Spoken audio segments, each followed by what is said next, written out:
अगर इंसान कुछ बड़ा करता है तो उसके पीछे बहुत लोग लग जाते हैं कि इसको कैसे नीचे गिरा दें, समझ रहे हो। बस सेम कांड नथुनिया 2 के साथ हुआ। गाना आने के बाद उसके ऊपर चोरी का आरोप लगाया गया, समझ रहे हो।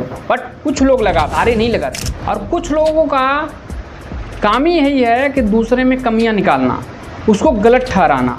चलिए आपको गाने की तरफ लेके चलते हैं। इतना दिनों बाद खेसारी लाल बॉलीवुड हीरोइनों के साथ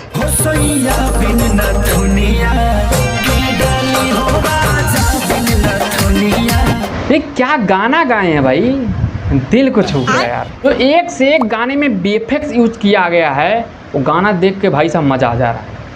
चलिए आप लोग को दूसरे गाने की तरफ शहर का बॉलीवुड नहीं साउथ का टक्कर देता है।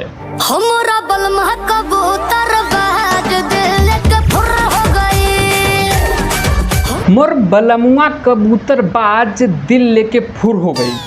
ये गाना हमारे भोजपुरी इंडस्ट्रीज फीमेल सिंगर शिल्पी राज का है।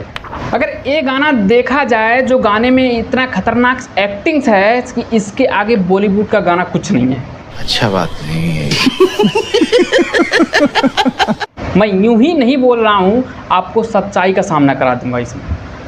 आप बस बने रहिए वीडियो में। पहले आप जाकर गाना देखो, इस गाने के व्यूज के ऊपर मत जाओ, जो गाने में एक्टिंग्स है उसको देखो। भले ही इस गाने में व्यूज ना हो तो क्या, बॉलीवुड नहीं साउथ का टक्कर देता है गाना। ये गाने में तो नहीं बट एक्टिंग में टक्कर जरूर बॉलीवुड को, बॉलीवुड क्या साउथ को टक्कर दे सकता है, समझ रहे हो। दोस्तों आप लोग पहले कमियां मत निकालो, पहले आप जाकर गाना देखो। भोजपुरी इंडस्ट्रीज कोई गाने में नहीं ऐसी एक्टिंग करवाया है। अगर किसी गाने में ऐसी एक्टिंग होगी तो मैं कमेंट करके ज़रूर बताना दोस्तों, ठीक है। मैं यहीं पर एंड करता हूँ, चलते हैं। हमरा बलमा कबूतर बाज